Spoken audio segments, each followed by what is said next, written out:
everybody to our 2021 webinar series. We're back in business. I hope you all had a restful holiday season. We're really excited to continue the webinar series. It was a fairly big hit over the summer when we couldn't get together for the OCB annual summer workshop.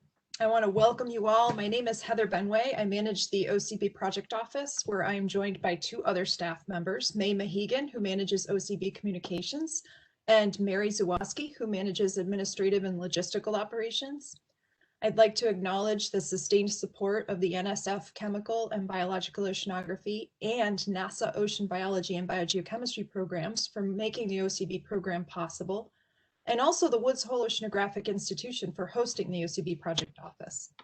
Today, we're joined by OCB SSC member Seth Bushinsky from the University of Hawaii, and he is serving as our webinar co-host. Thank you, Seth.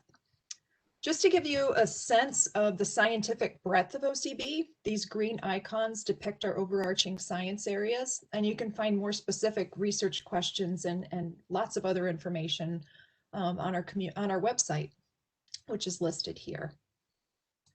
We definitely invite you to engage with the OCB network in multiple ways that are listed here. Our website's probably the most comprehensive source of information.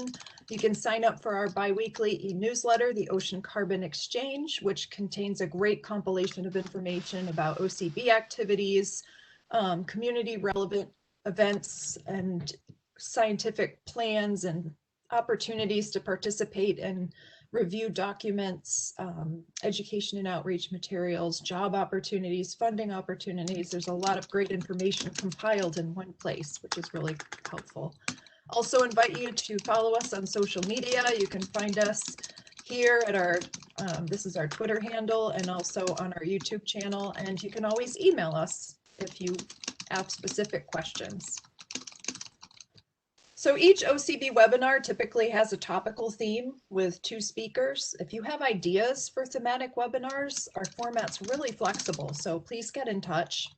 To broaden access, all of our webinars are recorded and posted on our YouTube channel.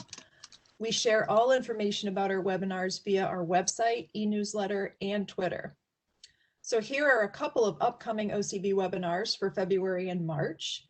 These will, all the connection information and more detailed information about the speakers and their talks will be available very soon on our website. This is just a little sneak peek. In addition, OCB is partnering with the North American Carbon Program on a joint mini-series of webinars focused on extreme events in the coastal carbon cycle. These webinars are intentionally timed to align with the virtual 7th NACP Open Science Meeting, which is scheduled for Friday afternoons in March. The speaker lineup looks excellent for this meeting, so I highly encourage you to register. It's free, and it's a fantastic, and NACP and OCB have been collaborating on work, particularly along the aquatic continuum, for several years now. These webinars will set the stage actually for a breakout session during this meeting happening on March 19th that's focused on extreme events, and we'll be bringing interested scientists and stakeholders together to plan future research, develop new collaborations, and interact with each other and planning and looking at observing resources and research foci for the future. So this is just a quick screenshot of the Webex panel, just to show you the key highlights, things you need to know. As attendees, you are all muted with video off just to reduce background noise and distraction.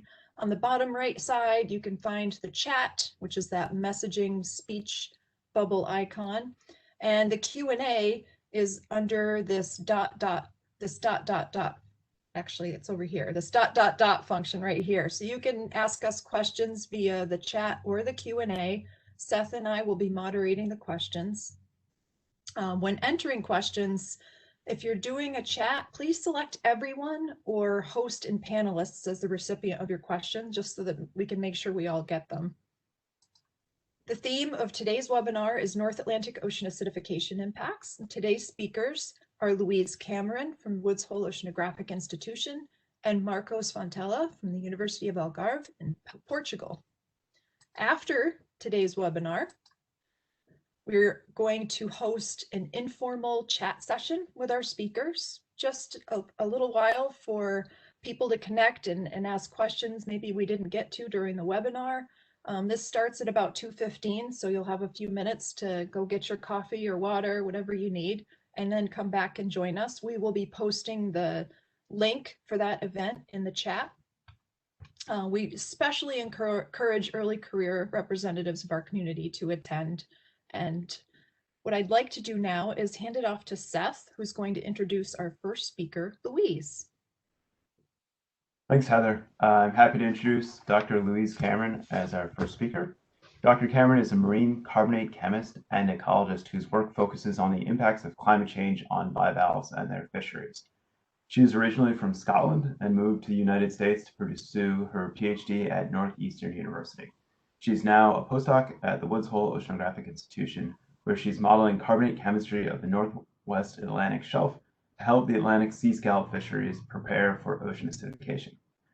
Louise has leaned into her creative hobbies to pass the time during lockdown and has been learning classical guitar as well as working on this giant ocean-themed quilt that you see right here. So with that, happy to hear Louise's talk. Great, thanks so much for the introduction, Seth. Yeah, if anybody else has nerdy marine art that they're excited or proud about, I'd be happy to talk more about that during the chat later on. So I'm going to share my screen. Let's see, screen 2. So you should now be able to see the second screen, and I'll go over to presenter view and swap those around. Okay, perfect. So today I'm going to be talking about some research that I did as part of my PhD dissertation at Northeastern University, where I was predicting the consequences of ocean acidification for the Atlantic sea scallop fishery. Now, ocean acidification occurs when carbon dioxide dissolves in our surface oceans, where it causes a decline in both pH and carbonate saturation state. Now, carbonate is the form of calcium carbonate that a lot of marine organisms use as the building block for their shells and skeletons. So this decline in carbonate under ocean acidification could have severe consequences for marine calcifying species. Because carbon dioxide is more soluble in colder waters, high latitude regions are experiencing ocean acidification at a faster rate than their tropical counterparts. So my work is based in the Northwest Atlantic, where surface carbonate saturation state is predicted to decline by 60 to 65% from pre-industrial times by the end of the 21st century. At the same time, some reports suggest that this region is also experiencing an enhanced rate of global warming. Now, this region provides important habitats for a large number of bivalve species, which have been shown to be particularly vulnerable to ocean acidification in meta-analyses. These bivalves are also a really big source of income for the local economy. So in 2018, these 4 species together produced more than $450 million for the local economy. And one thing all of these bivalves have in common is they all build shells out of calcium carbonate. So ocean acidification could be potentially very important for them. So my research focuses on the Atlantic sea scallop, which is the most economically valuable species in this region. And during my PhD, I investigated the effects of ocean acidification on the species, first by doing a field study where I measured Atlantic sea scallop performance across a natural carbonate chemistry gradient, and also in a mesocosm experiment where I exposed them to experimental ocean acidification and warming. For my postdoc, I am now doing a spatial modeling project where I'm looking at changes in the carbonate saturation states across their range. And if I have time, I'll talk about this a little bit at the end. So a large portion of the Atlantic sea scallop fishery takes place on Georges Bank. Now, Georges Bank is this elevated region that extends off the coast of Massachusetts and encloses the Gulf of Maine. So you'll see Cape Cod in the top left corner here, which is where I work. And Georges Bank is really oceanographically interesting. It has this strong depth gradient. It experiences upwelling, it has strong tidal currents, And it also has a wide variety of sediment types, and all of these factors might contribute to a high level in heterogeneity in carbonate chemistry across Georges Bank. However, Georges Bank is a bit of a data gap, and we don't have a ton of bottom water carbonate chemistry measurements in this region. So Georges Bank is also home to the bulk of the Atlantic sea scallop fishery. So all of these sites in yellow and brown here are areas where Atlantic sea scallops have been found in large, stable aggregations over time. And the scallop fishery is managed by a regional management strategy. So these areas are management areas, and they are either open to allow fishing or closed to allow the population to recover, depending on the state of the stock. And one of these areas, the Nantucket Lightship area, has been closed for a while now because this region has experienced mass scallop mortality events. And the scallops here are also known as Peter Pan scallops because they simply aren't growing to their normal size. So I wanted to use this region as kind of a test bed to first look for natural differences in carbonate chemistry across the bank. So first of all, I was interested in whether chemistry changes across this bank. Secondly, I was interested in whether seawater carbonate chemistry affects the meat and shell condition of Atlantic sea scallops. And finally, I was interested in whether carbonate chemistry affects sea scallop growth rates. To answer these questions, I did a 5-day field cruise on Georges Bank aboard the FV Liberty. And on this cruise, I visited 15 different sites. Now you'll notice that these sites are roughly in those regions where we saw these large aggregations of Atlantic sea scallops. At each site, I collected 2 bottom water samples, and then I measured the dissolved inorganic carbon concentration, the total alkalinity of the sample, the salinity, and the temperature, and used these parameters to calculate the entire carbonate system. Now, bivalves and marine organisms in general can build shells from a couple different types of carbonate, of calcium carbonate. These are, the most common ones are aragonite and calcite. Now, scallops use calcite, so I was most interested in how the calcite saturation state varies across this region. So you'll notice that each of my collection sites now have a number associated with them. This is the calcite saturation state.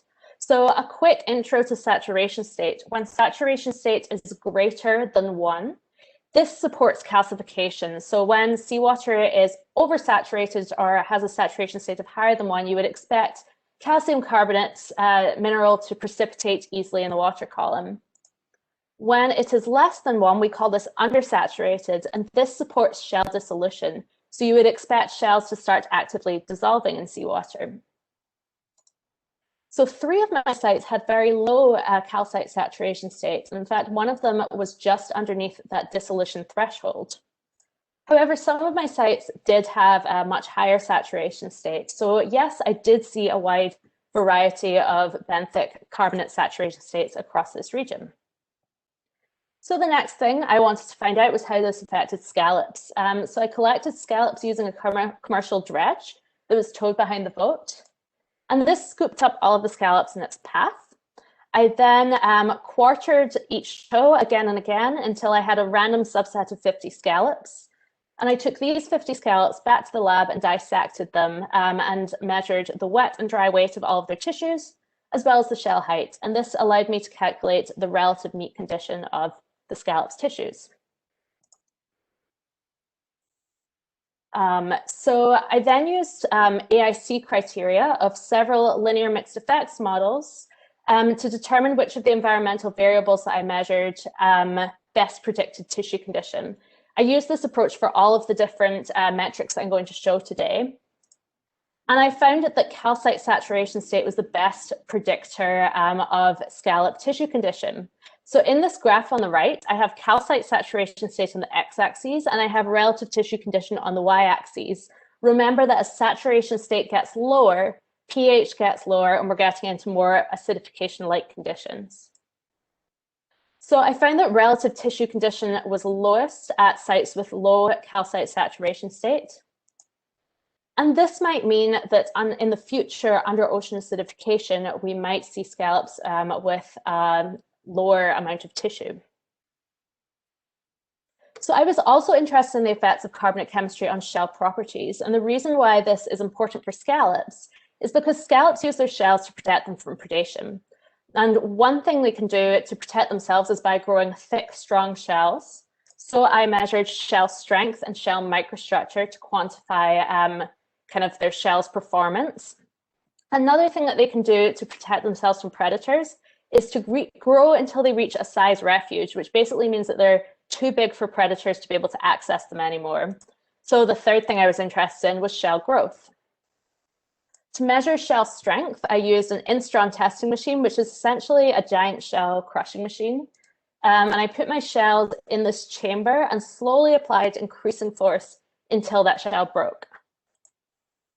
To measure shell microstructure, I used a scanning electron microscope. So this fires electrons at my sample and allows me to take really high resolution close-up images of the shell. So this is one of my images here. This is magnified by 15,000 times, and it allows us to see all of the individual calcite crystals. So each of those prisms you can see on this figure is a calcite crystal. So I took images like this at each of my sites, and then in each image, I placed a box over 3 random sites on the image and counted the number of crystals in that box to give me a measure of crystal density. Okay, so this first picture, the same one that I just showed, is from my highest saturation state site. And what we can notice about this image is that all of those crystals are very interlocked. They're overlapping a lot. They also have a very regular shape and size. When saturation state gets lower, they still have roughly the same shape and size, but if you look closely, you'll notice that you can see a bit more of each individual crystal, so they're not overlapping as much, and there are also wider gaps between the crystals. When saturation state is lower still, we start to lose some of that regularity. So now we see some long and skinny crystals, and we also see some thicker crystals. Again, we are not seeing as much interlocking of the crystals. And finally, at my lowest saturation state, I couldn't even count crystals because those crystals were showing really strong signs of dissolution. So the shells were so etched that it wasn't possible to really determine what an individual crystal was. But from the images that I could count crystals on, I found that there was a significant correlation between calcite saturation state and crystal density. So again, I have calcite saturation state on the x-axis, and you can see that as this gets lower and we get into more ocean acidification-like conditions, crystal density decreases. I also found that shell strength was best predicted by a model that included both crystal density and calcite saturation state. So in this figure, I'll have crystal density on the x-axis and the catastrophic breakage force, which is the force that it took to break that shell, on the y-axis. When my data points appear, they'll be colored according to calcite saturation state, with red being a high saturation state or a good saturation state, and blue being a low or bad saturation state. And as you can see, as saturation state and density decline, those shells get weaker. So I was also interested in how carbonate chemistry affects growth rate. And there's a couple different ways that we can determine scallop growth. So just like tree rings or coral cores, scallops lay down increments in their shells. So they'll lay down darker bands of calcium carbonate material in colder months when their growth gets slower. And one thing we can do is count these bands on the surface of the shell. But scallop shells are kind of messy. So in this image, the arrows from arrow D are pointing to real shell bands, so real age lines. But arrow C points to some kind of fake banding. These are shock lines that are caused by things like damage when scallops are hit by a dredge, or also things like cold snaps. But one area of the shell that we can turn to instead is the resilium, which is basically that hinge ligament that holds the two shells together. This has really distinct annual banding in it, and this isn't affected by shock effects. So this gives us a nice, reliable measurement of shell growth. So in this figure, I'm going to have estimated age from those resilium bands on the x-axis, and I'm going to have the shell height on the y-axis. Again, calcite saturation state is going to be colored with high saturation state in red and low saturation state in blue. And as you can see, my sites with lower saturation state had slower growth.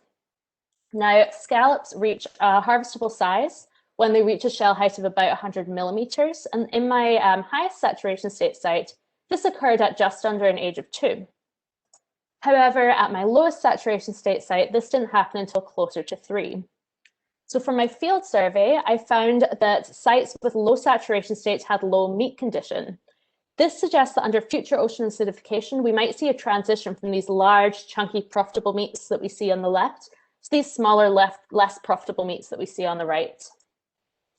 I also found that shells were weaker under lower saturation states, which might mean that they're more vulnerable to predation. And scallop growth rate was lower under low saturation state, which again could result in increased predation mortality, but could also mean that it takes a longer time for scallops to grow to reach harvestable size.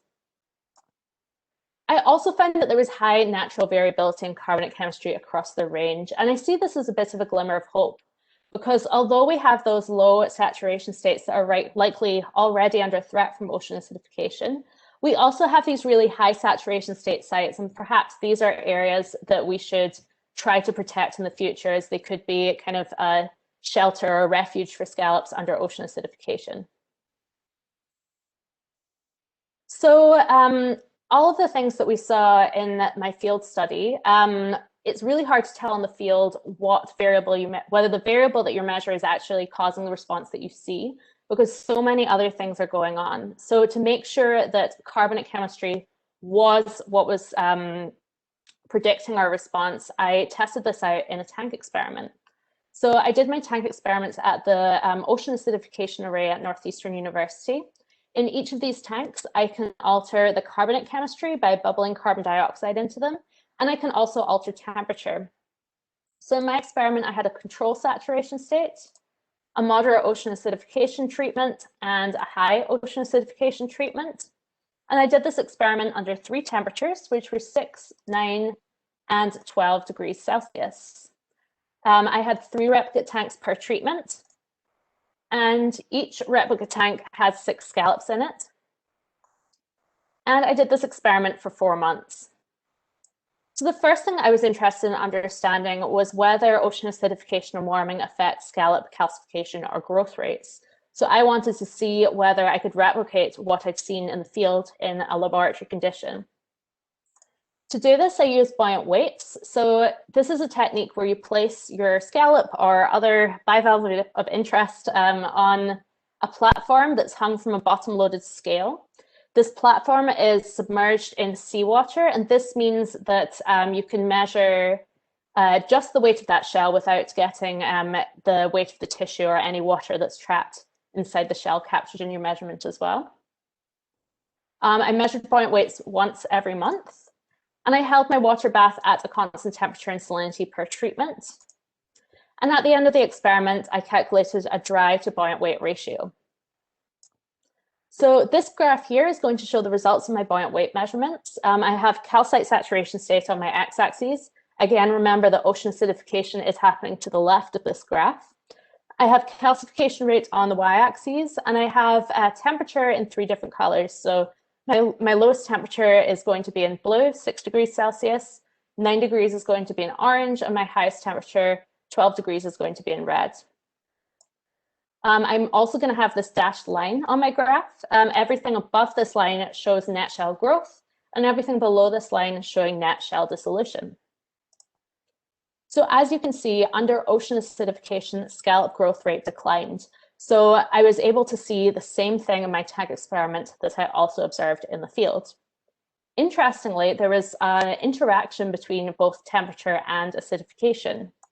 So under my control calcite saturation state, I found that warming had a positive effect and growth rates were fastest in my warmest treatment.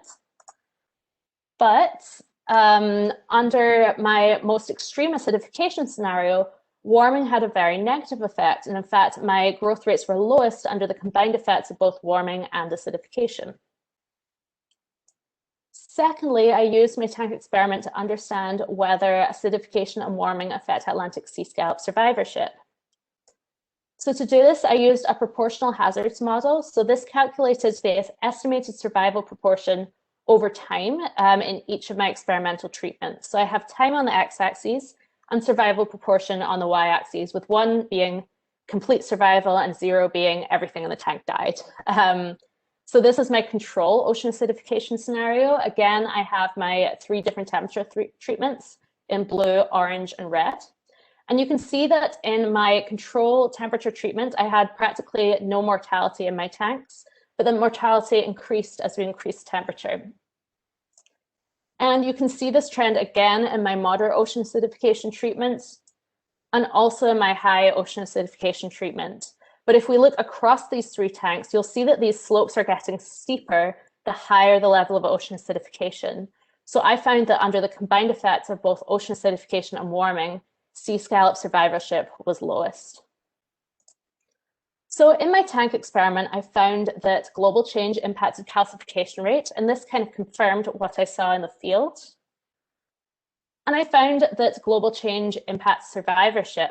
So we might potentially see the scallop population declining in the future under the combined effects of ocean acidification and warming. I also saw that multiple stressors have both additive and interactive effects in my tank experiments. This really shows that it's important to study the combined effects of both global change stressors because they're both going to be occurring together. The work that I'm doing here at WHOI is really informed by this finding of high variability in calcite saturation state across Georges Bank. I am now doing a survey of benthic carbonate chemistry across the range of the Atlantic sea scallop fishery from mid-Atlantic Bight up to the Gulf of Maine. We don't have a ton of bottom water carbonate chemistry samples in this region, but what we do have is a lot of CTD samples. So I'm using commonly collected variables in my bottle samples, so things like salinity, temperature, and depth, and creating some machine learning algorithms to see if we can predict dissolved inorganic carbon and alkalinity from these parameters. If we can do this, this means that we can then calculate DIC and TA from that high amount of CTD data. Next summer, I'll be collecting some more bottle samples, fingers crossed that I'll get to go out in the field this time. And then this is all going to feed into an integrated assessment model where the biogeochemistry is going to be affecting the scallop biology component of the model, and that in turn is going to be affecting socioeconomics. So I'd like to end by thanking everybody who's helped me with these projects. So in particular, my advisors, John Grabowski and Justin Reese at Northeastern, my colleagues, Alec Wong, Jenny Rubin, and Ivan Lima at WHOI, a whole host of undergrad assistants who have helped me with this work, my lab mates, and in particular, the crew of the FV Liberty who were super helpful in the field. Thank you, and I will take any questions. Thank you, Louise. That was a great talk. Thanks. I already have a couple of questions coming through here. I have a 2-part question from Mark Wells, so I'll start with part 1. Nice talk, Louise. Your first graph showed a large spread at the different saturation state. What effect might food supply and quality play in the range that you observed? That's a good question. So I don't know how much food supply and quality would affect saturation states. I guess differences in productivity, like if there's photosynthesis happening, that could draw down carbon, for example. But I'm not really 100% sure how much photosynthesis or productivity is affecting this range. That's something that I'm hoping to look at more in my current project. But one thing that productivity and food supply could affect is sea scallops response. This isn't something that I incorporated into my experiment, but there's been some work done before in other bivalve species, like bay scallops, for example, that shows that food supply is really important in the response to ocean acidification. So if they have a lot of food, they can actually use the extra energy input to overcome ocean acidification and keep their growth rates high. So that's definitely scope for some future work. Great. There's a second part to this question.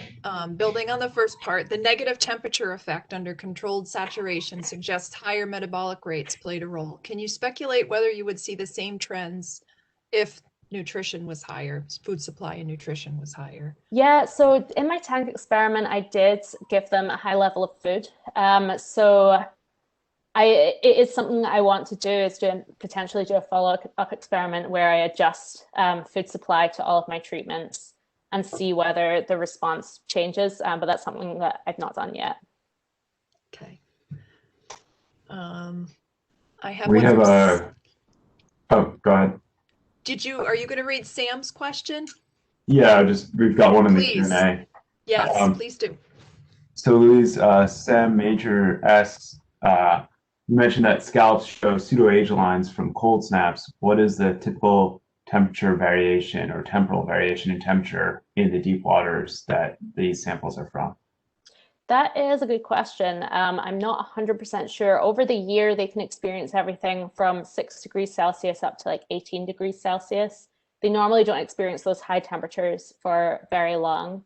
The water column is fairly well mixed and experiences, like I say, we've got upwelling on the shelf. We also have internal waves on George's Bank that can cause rapid temperature fluctuations. And I'm still diving into all of my CTD data to like get at exactly what that pattern is, but yeah.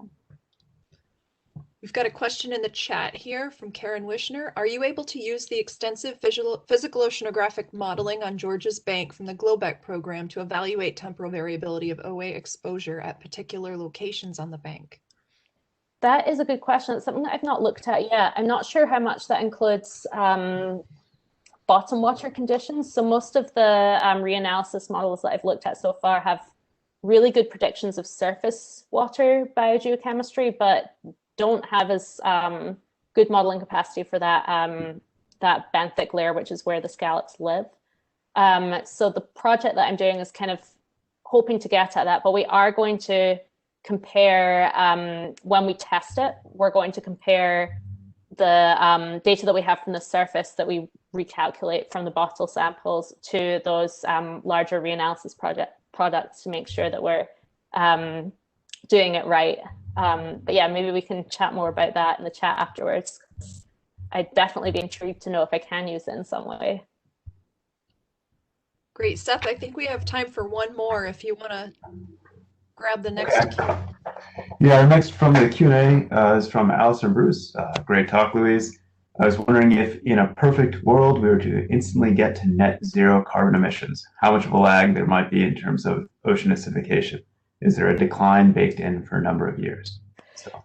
There is. I couldn't tell you exactly what that number of years is, but yeah, we would see a kind of feedback cycle where it would take a while for ocean acidification to disappear. And kind of the alarming thing is that we're already seeing effects of ocean acidification for these populations and other high latitude regions that don't have as much buffering capacity as tropical waters. So I think, yeah, we definitely need to reach net zero soon. The other thing that could potentially help marine organisms is like adaptation, evolution, and things like that. And we see that in regions where higher ranges of pH are experienced on daily cycles, we see animals that are maybe more robust. So that's another way that we could overcome ocean acidification is if these animals are able to adapt. Great. Thank you all for the great questions. There's still more coming in, and don't fear, we are going to save all the chat and the questions and send them to our speakers so that they can follow up with you individually via email. But we really need to move on to our next speaker here. And we also encourage you to join for the informal chat afterwards, because we can get to more questions then. So I'm going to let Seth introduce Marcos while I get him all set up in the speaker. Great, thanks Heather. And thanks again, Louise, for that great talk and all the good questions afterward. So our next speaker is Dr. Marcos Fontella. Dr. Fontella received his bachelor's in oceanography and bachelor's in biology from the universities of Vigo and Santiago de Compostela in Spain. He then finished his PhD in the carbon dioxide group of the Institute of Marine Research of the Spanish National Research Council under the supervision of Dr. Fiz Perez in 2018. In December 2019, he joined the Oceanography and Climate Change Group of the Center of Marine Sciences of Algarve in Faro, Portugal, as an early career researcher. His actual research is focused in biogeochemical cycles in general and the carbon system in particular. His pre-pandemic interests in hiking, diving, and punk rock shows are now replaced by caring for a 9-month baby that was born during the first lockdown. So with that, let's hear Marcos's talk. Marcos, oh, there you go. I can see it. Great.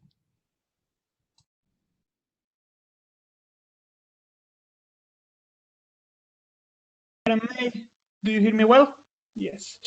Thank you so much, Heather and May, for all your help. Thank you also, Seth, for your kindly words during this presentation. I'm deeply excited to be doing this OCB webinar today. Well, I'm an early career researcher at the Centro de Ciencias do Mar do Algarve in Faro, Portugal. I belong to the Oceanography and Climate Change group. Of course, this work is not only mine. I had the luck to be surrounded by Fis Pérez, José Antonio Padim, and Anton Bello, that belongs to the Instituto de Investigaciones Marinas de Vigo in Spain, my former lab. Also, Lidia Carracedo and Pascal Lerminière are from the Laboratory of Ocean Physics and Satellite at Brest, France. And Maribel García Ibáñez, that is now in the University of East Anglia. The title of the webinar and the webinar itself is structured around three concepts. The first one, the thumb, is the Northeast Atlantic. What's happened there is running out of excess carbonate. This is the second concept, the carbon-related variable. And where? In the horizon of cold water corals communities. Well, this is basically an ocean acidification study supported by marine chemical surveys about the current decrease in iron carbonate and how policy decision can save cold water coral communities in the North Atlantic. Come on, let's start, and we are going to start jumping to my side of the Atlantic. This is a map of the North Atlantic zone close to the Iberian Peninsula. This study is based on repeat oceanographic chemical surveys across the easternmost part of the 825 section of GOSIP.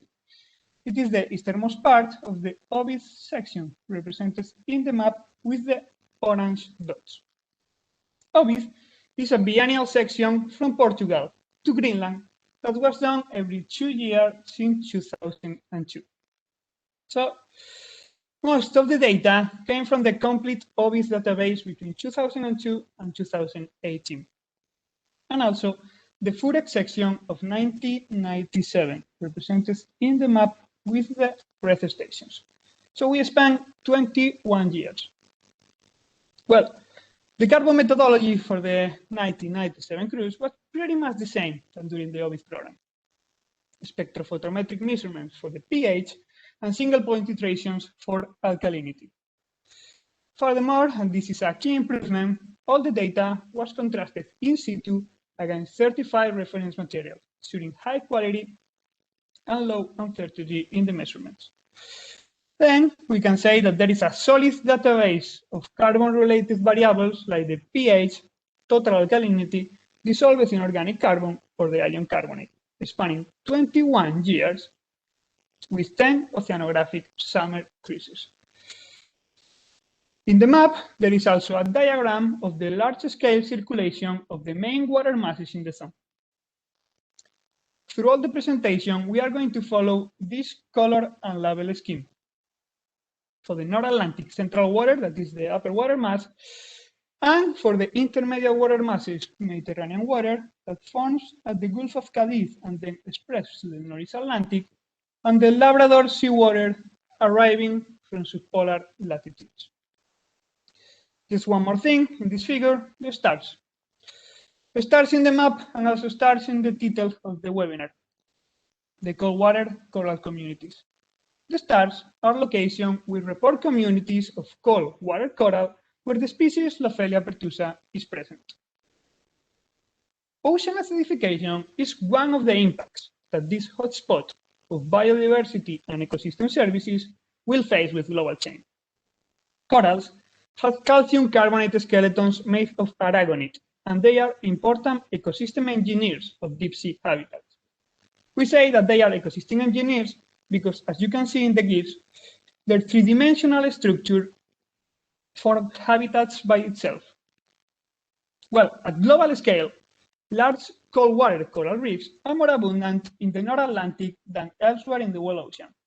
Why are they more abundant in the North Atlantic? Well, because the depth at which aragonite becomes susceptible of dissolution is deeper than elsewhere in the world.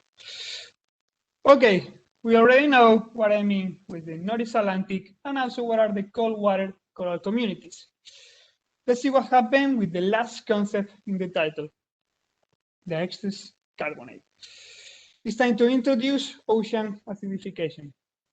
Very quickly, since most of you are carbon experts, and the previous tackle, Louise, was just wonderful. Well, carbon dioxide is the main driver of anthropogenic climate change. Point. We are aware of the increasing concentration of atmospheric CO2 because human emissions. This increase will be much worse than already is without the ocean. Currently, the ocean uptakes around a third of the anthropogenic carbon dioxide, doing a key service to society because moderates climate change. But the ocean pays a high price for it. A change in their chemical condition, that is what we refer with ocean acidification. This process is usually reported with pH decrease rate, but there are many more changes. For example, in ion carbonate, the black line in this logarithmic Bjerrum plot of relative proportion, ocean acidification is also decreasing ion carbonate concentration. So what is then the excess carbonate? Well, the difference between the in situ concentration of carbonate and the concentration at aragonite saturation is the excess carbonate.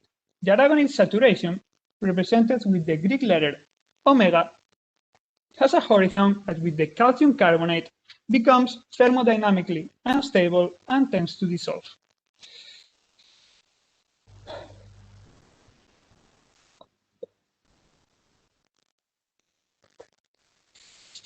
The plot in the GIF is the vertical distribution of excess carbonate between surface and bottom at the North Atlantic in the obvious section. Superposed to the plot and separated by black isopycnals are the water masses, North Atlantic central water in the surfacemost layer, and the intermediate water masses, Mediterranean water until 1500 meters, and Labrador Sea water. At the bottom, there are the upper and lower layers of North Atlantic deep water. The values of excess carbonate decrease with depth, from surface water with more than 100 micromole kilogram toward negative values below 3,000 meters. For reference, the orange dashed line is the 50 micromole kilogram, and the red dashed line is the 0 micromole kilogram, or aragonite saturation horizon, ASH. As we can see, excess carbonate decrease with depth because high pressure and low temperature increase aragonite solubility. I think that excess carbonate is a really useful variable because it's a measure of the real biological availability of aragonite.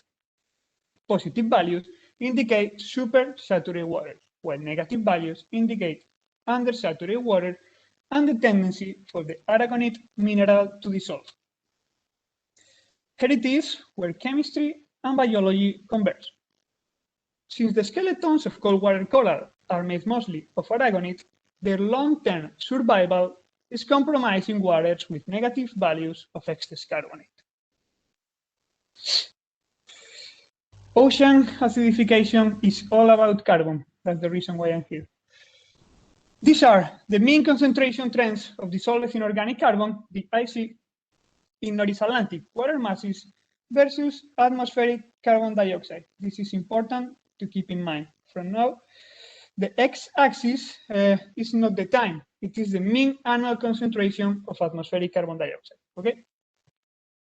The mean concentration of atmospheric CO2 for the period 1997-2018 increased from 364 to 409 ppm.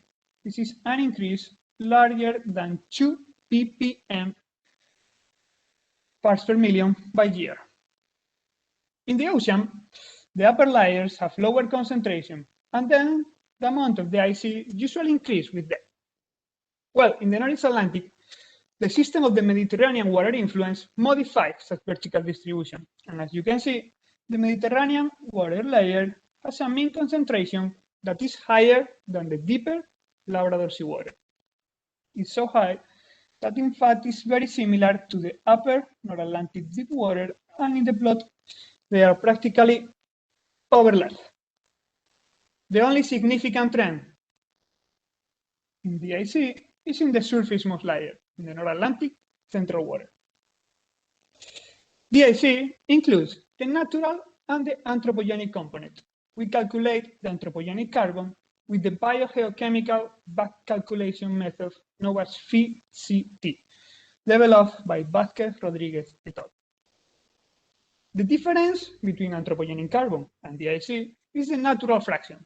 When the natural fraction is analyzed, there are no trends at any layer at all. But these are the results for the anthropogenic component. The trend is unequivocal and quite robust in the upper and mid layers.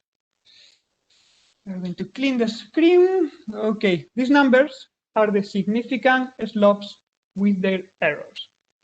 These results update the previously published anthropogenic carbon trend in the zone by 12 years, but they are essentially in agreement. The anthropogenic carbon increase in North Atlantic central water is among the biggest trends reported in the literature, with current concentration exceeding 60 micromole per kilogram. Well, this is in agreement with the view that it is in the subtropical areas where the upper water masses increases concentration of anthropogenic carbon. Anthropogenic perturbation in the North Atlantic reached more than 2,000 meters, affecting even the Labrador seawater layer. In summary, the combination of the natural component of DIC in a steady state with the unequivocal trend for anthropogenic carbon make reasonable the following assumption.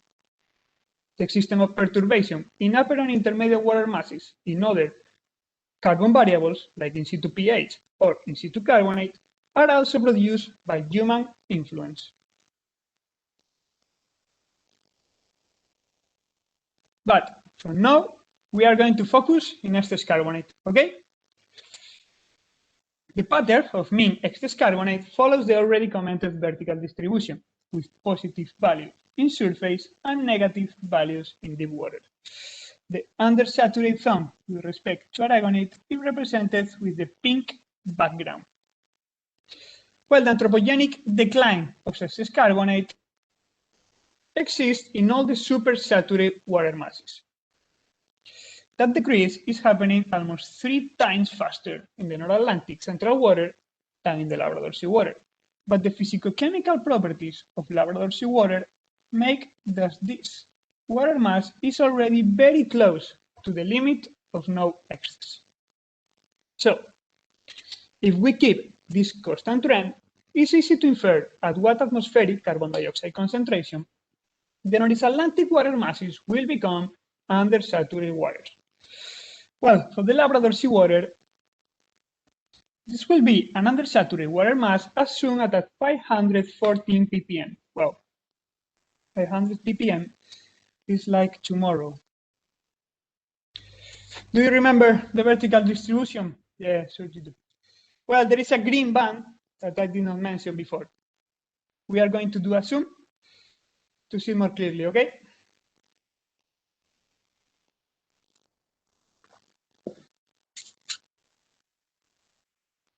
Well, these are the first 2,000 meters of excess carbonate. Now the 50 micromole kilogram is the black dashed line, and the 25 micromole kilogram is the red dashed line. Well, it is published in Duyo et al. 2008 that in the North Atlantic, the relationship between reefs and hydrography is such that living cold water coral are located in temperature and salinity value within the potential density band 27.35, 27.65. These are the isopycnals represented in green color in the GIF. At the latitude of the measurements, this layer is located within the Mediterranean water, between 600 and 1,000 meters. So living corals are in waters with excess of available carbonate. This is in agreement with the idea that suitable habitats for their development are supersaturated for aragonite. So what happens if we look at this specific layer? Well, it seemed pretty obvious the progressive upward movement of the 50 micromole kilogram layer with time.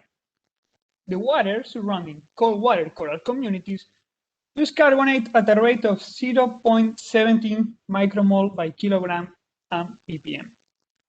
Mediterranean water, with its high salinity and alkalinity, is very important to keep the North Atlantic cold water coral in chemically optimal waters. Today, living corals are located between the fast acidifying surface water from above and the rising undersaturation from below. To end with this slide, in the interplay between the Mediterranean and the subpolar influence, a potential reduction in Mediterranean overflow water by global change will involve a greater influence of subpolar water. So if this happens, this could accelerate the decrease of excess carbonate. Stop. For sure, most of you, some of you are thinking the marine carbon chemistry is not a linear system. Okay, good point, it's totally true. It's quite nice to adjust it with a linear trend. We also check this, it's the blue dashed line of the plot. It's true that the nonlinearity between ocean carbon variables requires a thermodynamical approach to infer distant projection. However, within a thermodynamic equilibrium, and this is important, assuming constant alkalinity and a partial pressure of carbon dioxide in the ocean that follows the atmospheric partial pressure, the layer of living cold water coral reach undersaturation more or less at the same time that the linear trend. The loss of linearity happens below the undersaturation level. So the linear trend, although it's far from perfect, is a valid approach for the study purpose. Then we conclude that if the atmospheric carbon dioxide concentration reaches 700 ppm, the living cold water coral communities in the North Atlantic will be exposed to water that are chemical hostile to the carbonate structure. The next question is obvious. Are they going to survive? Well, to be honest, that question is a little bit out of my study comfort zone. But we need to take into account that almost 70% of three-dimensional reefs are composed by dead corals. In contrast to the living corals that can even have calcification in undersaturated conditions, the dissolution of the dead skeletons of aragonite is just a predicted chemical reaction. With the dissolution of the death fraction, the three-dimensional structures will crumble and collapse. And when? When are we going to reach that atmospheric CO2 concentration? We are almost finishing, okay? This is the last slide. As you know, there are many possible pathways and scenarios for the future socioeconomical situation. Here are represented 8 shared socioeconomic pathways and scenarios, SSP, that belongs to the couple model intercomparison project phase 6. There are some so optimistic as the 1.19, the blue line, the everything's gonna be all right scenario, while there are others like the 5.85, the red line, business as usual scenario, that is like fuck Armageddon, this is hell. Yeah, probably the pathway will be something in between. Nevertheless, a century from now is time enough to reach undersaturation at all levels in the most pessimistic scenario, and well, for the Labrador seawater, in almost all of them. It's true that the situation of cold water coral is not so critical, but in all the scenarios of large radiative forcing, that concentration arrives within a century. So we conclude that if the rise in carbon dioxide emissions do not stop right now, the future of cold water corals communities in the North Atlantic can be answered with the punk slogan by excellence: no future by then. But no. It's always better to end with a positive idea. It's always better to look at the bright side of life, right? Mainly because there is a positive idea in this task. If the carbon dioxide emission targets to keep global warming below 2 degrees are accomplished, or what is the same, if the Paris Agreement objective is accomplished, the decline of excess carbonate will not reach undersaturation value, not even in the Labrador seawater layer, and the cold water coral communities of the North Atlantic will remain in chemically optimal conditions. And that's all. The take-home message is that the accomplishment of the Paris Agreement will avoid the running out of excess carbonate in the North Atlantic. This has been published some months ago, and for sure is much better explained in the article than it was today. If you have any comment, question, suggestion, whatever, the time is now. Thank you so much for your attention. Once again, thank you to the OCB network. I'm really happy to be here. Final words for all the crew, technicians, and scientists that have done possible the existence of this wonderful time series. Thank you.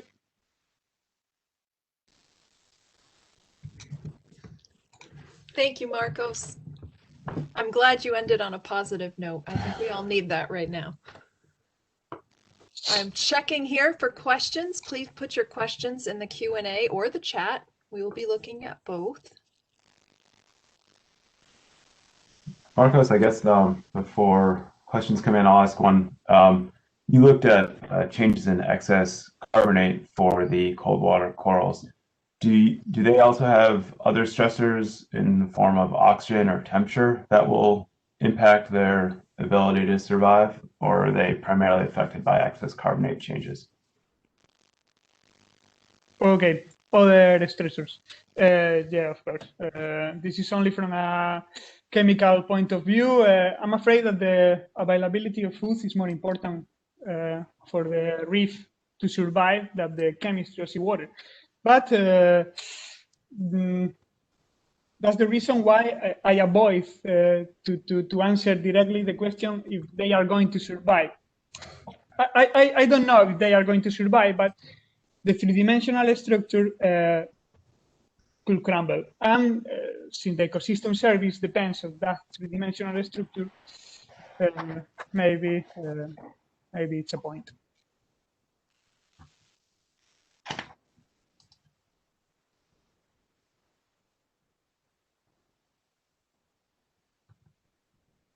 Other questions?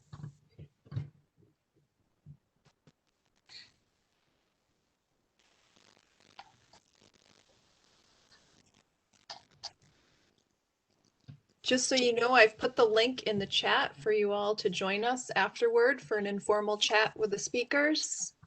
Bring your coffee and your slippers.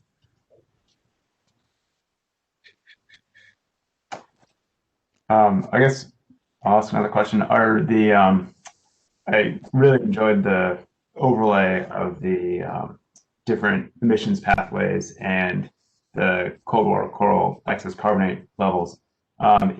Have you done that for the other water masses you showed? I mean, I guess curious about the rates of acidification for the different emission pathways and how those will, even at the sort of Paris Agreement levels, some of those, the faster acidifying water masses are going to change their carbonate saturation quickly. So I'm curious if you have any sort of broader insights for the long-term outlook of emissions pathways and acidification of these different water masses and how that would impact species within them.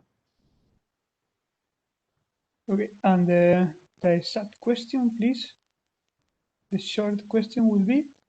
Short question, just how the rates of acidification vary between the different water masses and how those overlap with the different emissions pathways. Yeah, in the slide it was seen that, for example, if Labrador seawater arrives under saturation at 500 ppm, Mediterranean water arrives under saturation like 600, something like that. Yeah. But this is from a static point of view. Of course, also will depend on how many Mediterranean water arrives to the North Atlantic and how many subpolar water arrive. That will depend in the Atlantic meridional overturning circulation also. Oh, I have a question here. Let's see. From Cecilia Chapa Belcorta. Great talk, thank you. As coral skeleton dissolution increases, they may also buffer the impact of acidification, at least on a local level. On the other hand, calcification is a bioregulated process. Do you think that both of these effects may provide an opportunity for this species? Okay, yeah, that's true. That is, yeah, there is feedback, but I think that even if it's a local process, the removal of water around cold water corals will be significantly. So it will depend the last term from that section. The second part, I didn't get too much, but it was about bioregulation. Yes, it was calcification as a bioregulated process. It's a bioregulated process. Yes, So, do you think the corals can true. adapt? Yeah, it's true. I think yes, I get it now. Okay, it's not the same acclimatization than adaptation. From a biological point of view, acclimatization is one thing, it's short term, and adaptation is long term.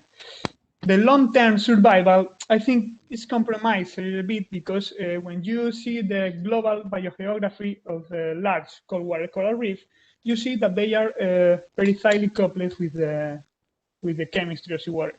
Usually, in the biogeography of cold water corals, we use some people use the temperature, the depth, and so on, and we forget so much about the chemistry of seawater. I don't know, maybe the chemistry of seawater is also a good predictor for the biogeography of cold water corals. And in this case, the difference between acclimatization, that is temporal, and adaptation, that is long-term, makes sense. But I need to remark once again, I'm a chemical oceanographer, yes, more than a biological one. So I think physiologists have more to say than me. All right, with that, I'm going to suggest that we wrap up here. It's a little after the hour.